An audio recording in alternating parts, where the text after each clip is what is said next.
பொதுமக்களுக்கு மரண பயத்தை காட்டிவிட்டு மரத்தில் உராய்ந்து கொண்டிருக்கும் இந்த காட்டு யானையின் பெயர்தான் புல்லட் ராஜா. மலைகளின் அரசி என்று அழைக்கப்படும் நீலகிரி மாவட்டம் 55 விழுக்காடு வனப்பகுதியை உள்ளடக்கியது. யானை, புலி, சிறுத்தை, கரடி, மான் போன்ற விலங்குகள் நீலகிரி வனப்பகுதியிலிருந்து வெளியேறி ஊருக்குள் வருவது வாடிக்கையான ஒன்றாகிவிட்டது. குறிப்பாக கூடலூர், பந்தலூர், சேரம்பாடி போன்ற வனப்பகுதியை ஒட்டிய கிராமங்களில் வன விலங்குகளின் நடமாட்டம் அதிகமாகவே காணப்படும். சமீப காலமாக பந்தலூர், சேரம்பாடி மற்றும் அதன் சுற்றுவட்டார பகுதிகளில் அதிகமாக உலா வருகிறது இந்த புல்லட் ராஜா யானை. பொதுமக்களை பார்த்தால் புல்லட் வேகத்தில் ஓடி வந்து தாக்குவதால் இந்த யானை புல்லட் ராஜா என்று அழைக்கப்படுகிறது. புல்லட் ராஜா யானைக்கு கட்டபொம்மன் என்ற மற்றொரு பெயரும் உண்டு.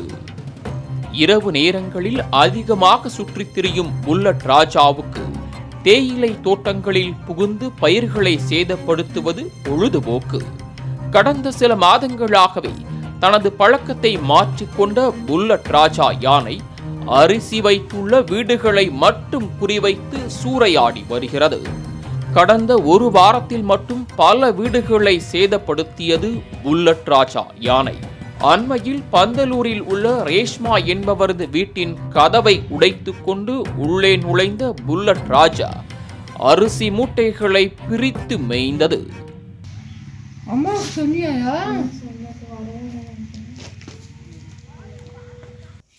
இந்த கதவை உடைச்சிட்டா. இந்த கதவை உடைச்சு அம்மா கடவுளே சாமி. இந்த சம்பவத்தின் போது வீட்டில் யாரும் இல்லாததால் பெரும் அசம்பாவிதம் தவிர்க்கப்பட்டது. புல்லட் ராஜா யானையின் நடமாட்டத்தால் பந்தலூர் பகுதி மக்களும் தேயிலை தோட்ட தொழிலாளர்களும் உயிர் பயத்துடன் வாழ்ந்து வருகின்றனர்.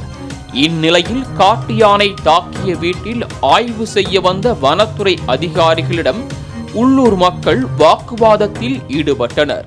முன்னாடி சேலமோட்ல ஒரு அம்மா அந்த அம்மா ஊர்ல இல்ல. அந்த அம்மா விட 3 டைம் அட்டாக் பண்ணிருக்குங்க. அவங்களும் ஊர்ல இல்ல. இருந்திருந்தால் இந்த வாரம் 2 பேர் இறந்துருப்பாங்க.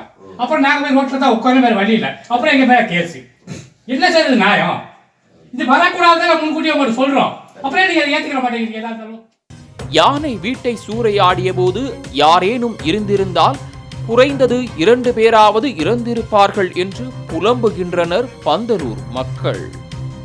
தொடர்ந்து அச்சுறுத்தலை ஏற்படுத்தி வரும் புல்லட் ராஜா யானையை அடர்ந்த வனப்பகுதிக்குள் விரட்ட தீவிர நடவடிக்கைகளை எடுத்து வருகிறது வனத்துறை.